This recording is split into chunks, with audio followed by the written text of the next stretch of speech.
Hello everyone, welcome to April's episode of Dare to Soar. My name is Laura Beth Richardson and I'm the Intermediate Dean at PCA, meaning I specialize with grades 4th to 8th grade. I'm here with our Elementary Dean, our K-3 Dean, Miss McGinnis. Welcome, Miss McGinnis. Thank you, good to be here. Thank you for being here with me, and I know it is springtime and spring fever's in the air, and we have had so many things happening. We're going to try to fit it all into this segment. So y'all, buckle in. Here we go. I think the first thing we're going to talk about is your Read Across America Week, right? Tell us about that. So the boys and girls on Monday came in. They could dress as their favorite Dr. Seuss character, which is fun. We saw all kinds of outfits that day. The boys and girls had a great time dressing up, and some of the teachers did as well. One of the other things we did that week was the teachers invited mystery readers to the class. So they would reach out and invite parents, grandparents, other staff members from the school. Doing that. I think Dr. Shope, did she go to read? Dr. Shope came to read to a second grade class. This is a picture I read to a second grade class, Mrs. Anderson's class, and I read the Lorax. The boys and girls loved it. I'm making a lovely facial expression as I read. You're really into the book.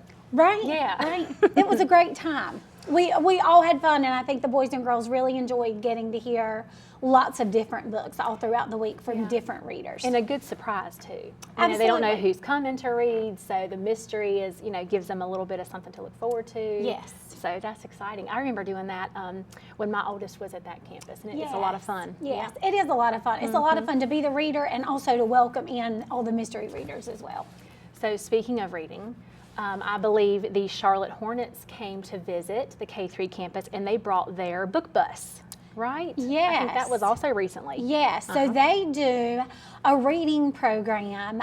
They travel around to different elementary schools. They bring Hugo the Hornet, and it really is designed to inspire a love of reading. So they offer 3 tips to the boys and girls. Find your favorite type of book, practice, practice, practice, and then band together.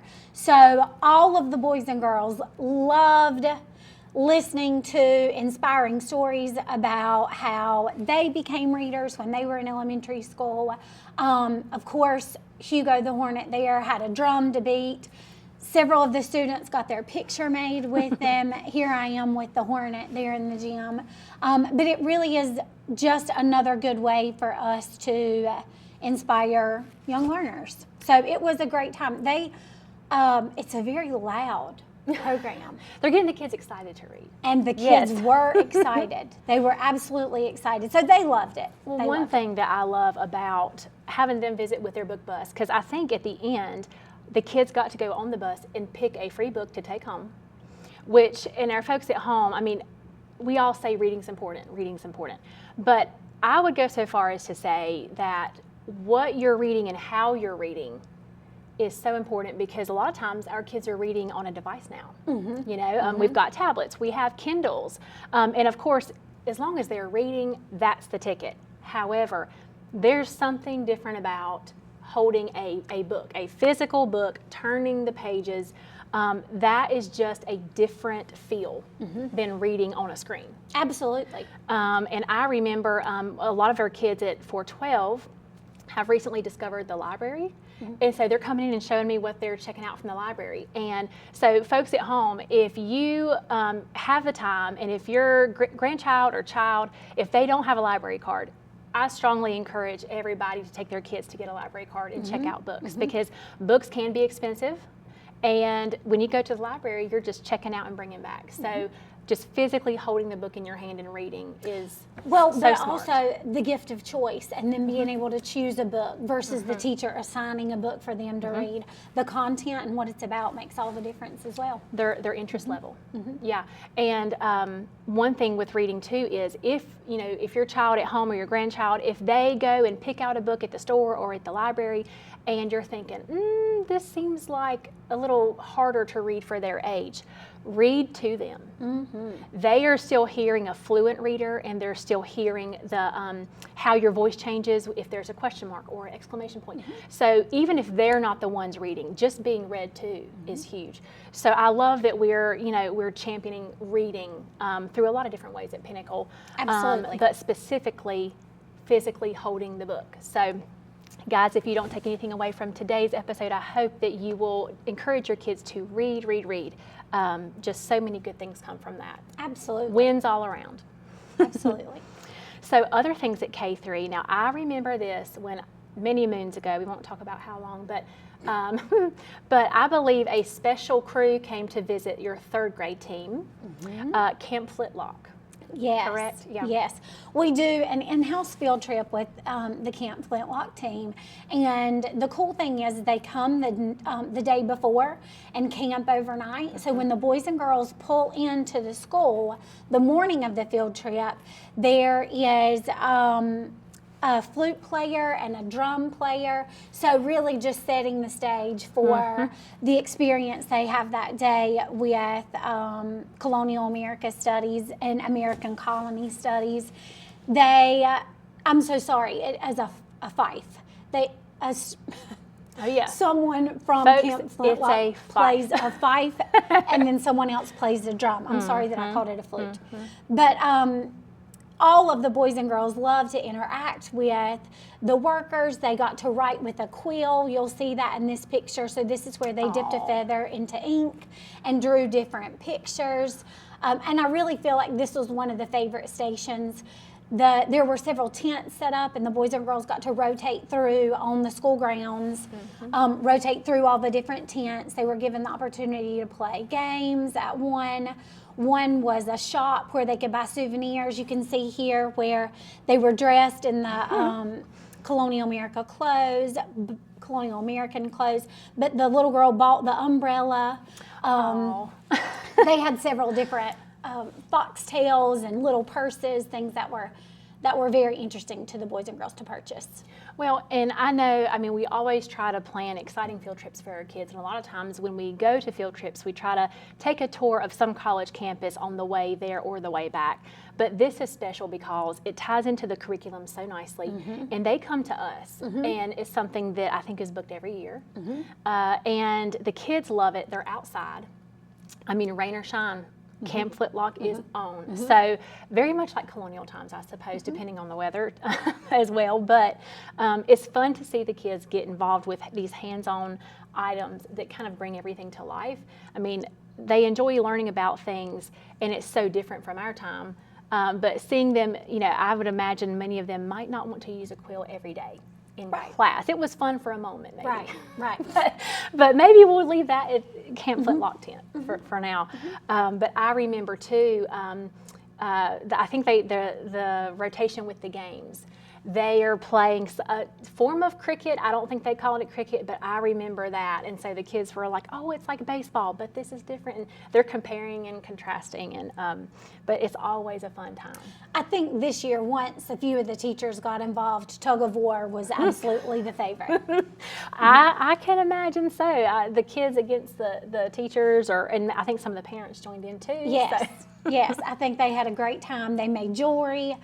We've got a third grader there, Holland, and a necklace that she made as well. So I see. They had a great time. So sweet. Well, and our curriculum is so rich and heavy in vocabulary, heavy in history, science, and so giving them the opportunity to learn more about that in the form of play is always successful. And I think that's something they're going to remember from now on. Absolutely. Graduation coming up soon, but a lot of times we hear our senior speakers and students who are graduating, they still remember Camp Flintlock. And there's photos from them at Camp Flintlock at our awards night that are always so precious. So it's definitely like a milestone.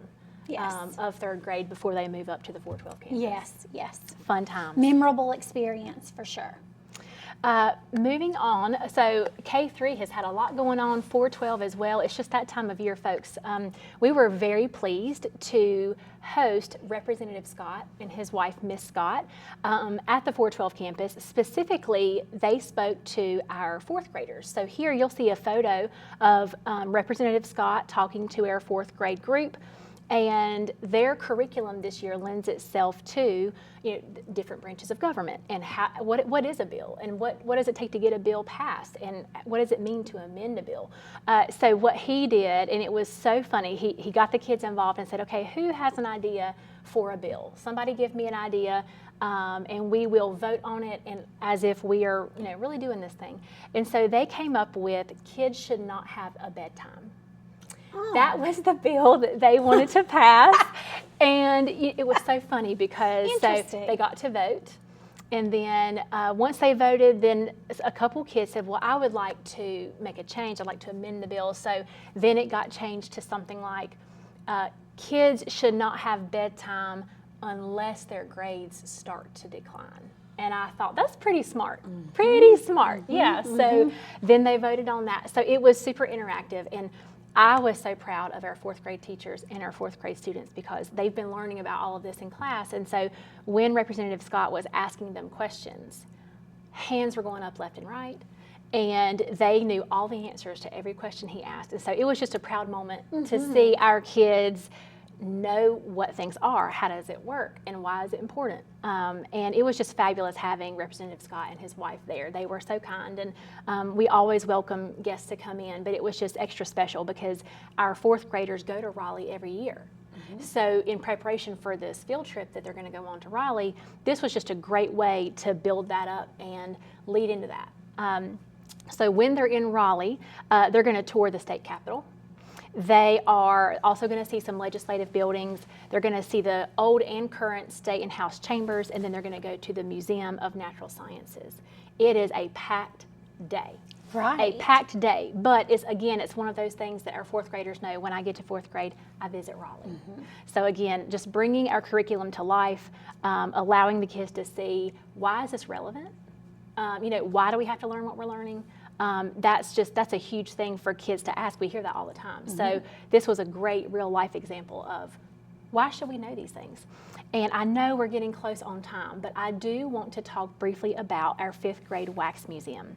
So folks, our fifth grade wax museum was amazing. And I know I talked about this last time, but this time I have photos for everybody to see. I could not be more proud of our fifth graders and our fifth grade team for pulling this off. It is quite the undertaking. And every year it comes together so well. And folks, I know you see that it's being held in our 412 gym, which that space was just phenomenal. First of all, it's beautiful. And I know we've talked about that before, but it is such a beautiful place for our games and stuff, but also for events for the school.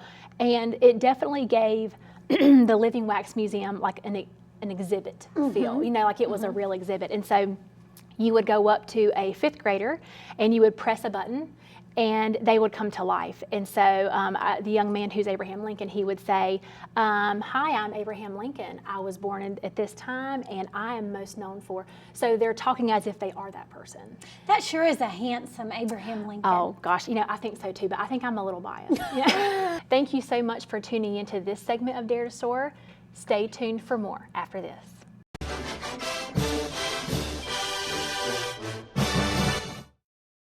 Tune in to Senior Moments here on C19 TV. I am Jackie Sibley Newton with Terabella Assisted Living. Whether you are a senior planning for your own future or helping someone make decisions, Senior Moments has got information to share.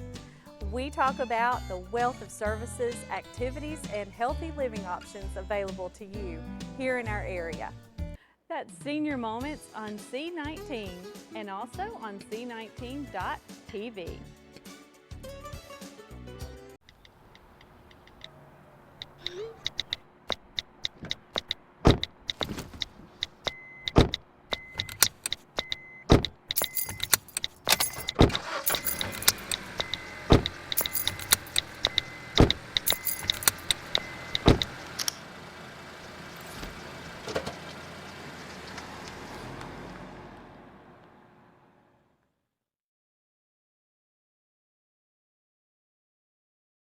Want to stay connected to everything happening at Cleveland Community College?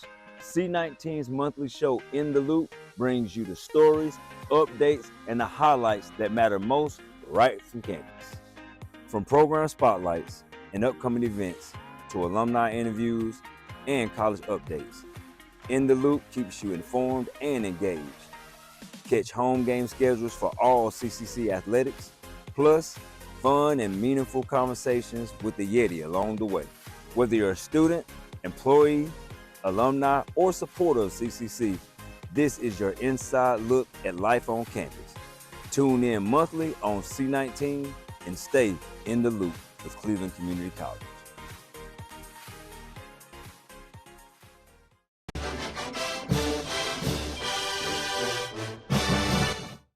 Welcome back to Dare to Soar. I'm Jeff Ziegler, Dean of Academics at Pinnacle Classical Academy.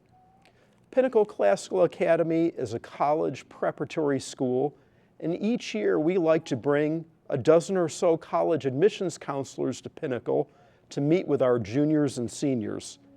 We love to host local private colleges like Gardner-Webb University and Belmont Abbey College, and colleges in the UNC system from all over the state, from Appalachian State University in Boone to UNC Pembroke. We've had Western Carolina, East Carolina, UNC Charlotte, others come to the school. In recent years, we've hosted prestigious out-of-state colleges, including Clemson University and its Lyceum program, and Bucknell University in Pennsylvania. In recent years, a representative from Columbia University, an Ivy League school in New York, sought us out and spoke with our students. And this past year, a representative from Washington and Lee University, also ranked among the top universities in the nation, sought us out as well. On the screen, you've been seeing pictures of admissions counselors who have visited the school during the current academic year, from Gardner-Webb, Belmont Abbey College to Montreat College, North Greenville University, UNC Pembroke, Appalachian State University, UNC Charlotte, USC Upstate, Western Carolina University, Wofford College, Hampton-Sydney College, and Virginia. These admissions visits are important for two key reasons. First, we want to introduce students to a wide variety of colleges, large and small, public and private, local and out of state, to help students discern what is the very best fit for them. And that best fit will be different for every student. Second, colleges, especially private colleges, can be very expensive, but many private colleges have the resources to offer significant financial aid, with some meeting the full demonstrated financial need of every admitted student. The college admissions officers who visit our school offer much insight into which scholarships are available at their schools, how to apply for them, and when to apply for them. In some cases, the admissions officers themselves have the authority to weigh in on scholarship decisions, which makes the personal contact all the more beneficial to our students. And I can recall during the visit this November, the admissions counselor from Lenore-Rhine University announced full tuition scholarships were available to students with under $100,000 in family income, and that was certainly exciting for our students to hear. Pinnacle Classical Academy is a college preparatory school, and we want to do what we can to help save families money. Last spring, the 40 members of the school's class of 2025 were offered a combined $6.4 million in merit scholarships to college, and over 65% of last year's class concurrently received an associate's degree from Cleveland Community College as well. Our robust program of college admissions visits is something that we do that plays a part in helping make college more affordable for our families. Next, you'll hear from Mr. Gosey and Mrs. Barnes after the commercial break.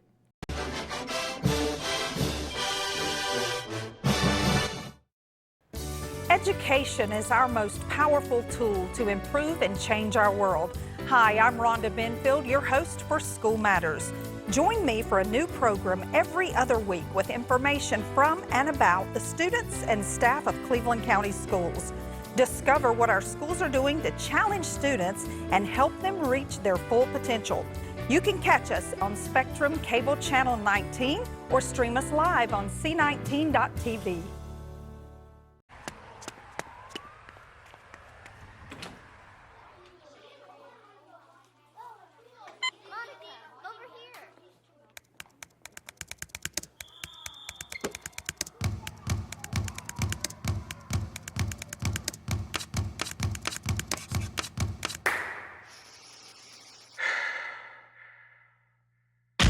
These are more than just the sounds of a safe place to go after school. These are the sounds of interest being ignited and of mentors making an impact. The sounds of tutoring and tech and health and fitness and arts and music. At Boys and Girls Clubs, we don't do just one thing. We do whatever it takes to meet the needs of every kid who comes through those doors. Because whatever it takes is what it takes to build great futures. Great futures start here.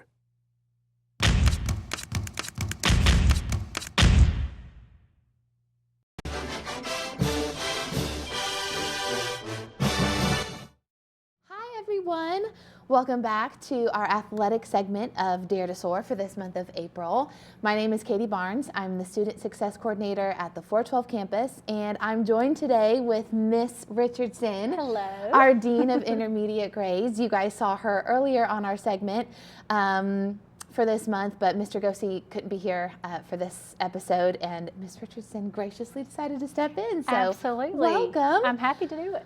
We're glad to have you, and I know that you'll be excited to talk about all of our athletes are exciting to talk about each month, but Miss Richardson definitely enjoys talking about our middle school athletes, which is extra fun too. So we're gonna start off this segment by talking about some of our upcoming senior recognition nights around the middle of this month, I think. I believe the very first one that we have will be for our archery and girls soccer teams, followed by our varsity softball, and then near the end of this month, baseball, track, and golf. So if you viewers have never been to one of these senior recognition nights, maybe you know one of our seniors that are on one of these teams, it's a great evening to just celebrate them and It's really, highlight them, you know? very special, and I'm somewhat biased to this group of seniors. This is the first group I ever taught when I came to Pinnacle a long time ago. So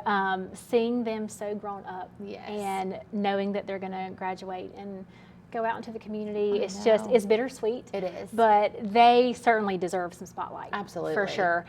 So it's a special time, and I think it's special for their teammates to see this too. Yes. Their teammates know, like, this was their last year playing with them. So it's very sweet and very thoughtful.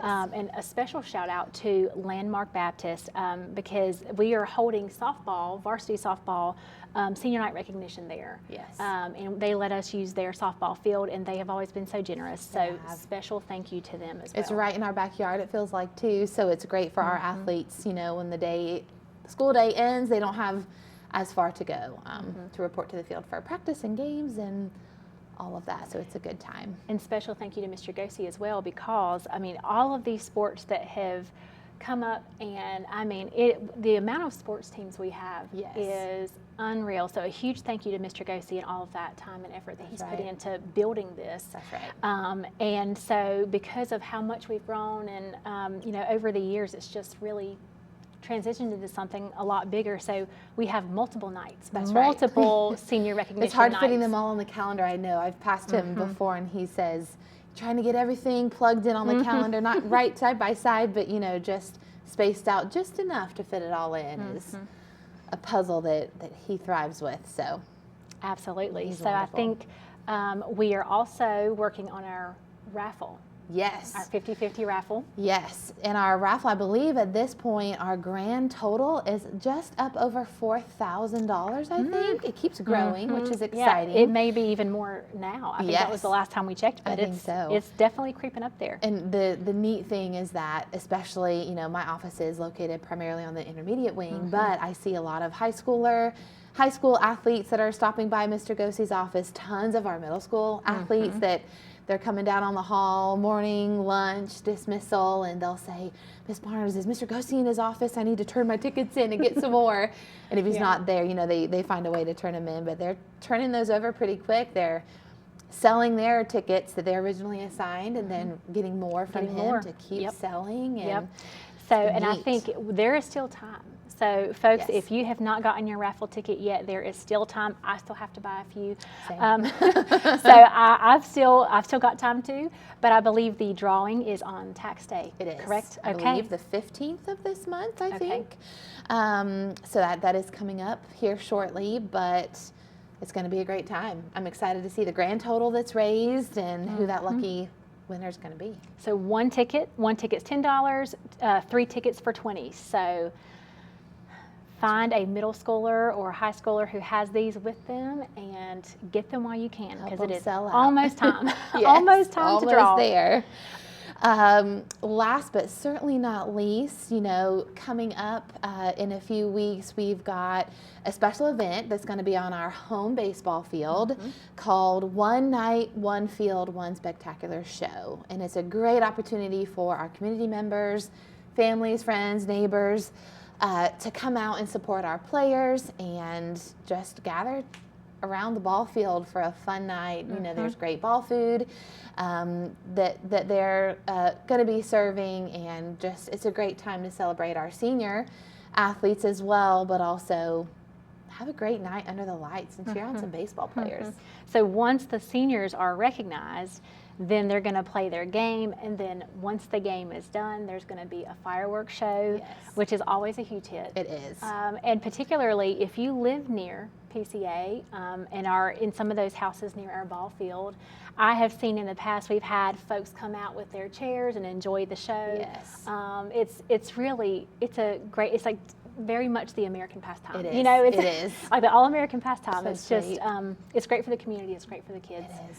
Even some of our players have said, "Oh, I didn't realize how close some of the houses were by our field," and they see some fans that, you know, become new fans just by peeking out their back porch or sitting on their driveway watching the show. So it's a good time. We have even some students and some staff members who live close by there, and they walk to and from school. They do. So they're right there to see as well. So if you don't have any plans, guys, we welcome you to come out.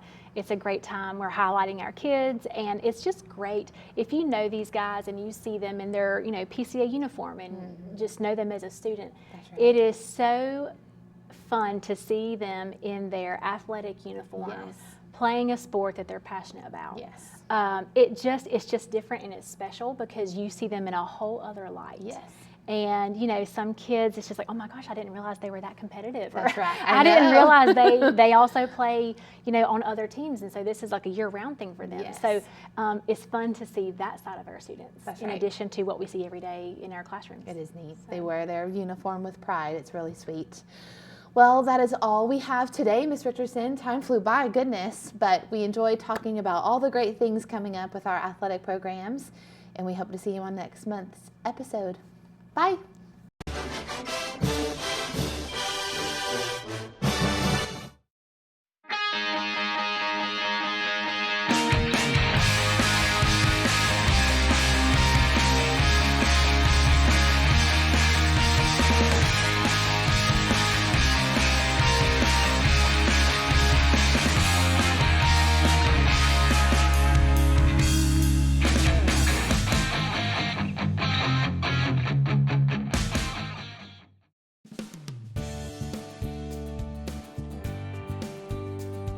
Hello, I'm Jason Hurst, and I have the great honor and privilege of serving as president of Cleveland Community College. And I want to thank you for watching C19 TV, Cleveland County's hometown channel.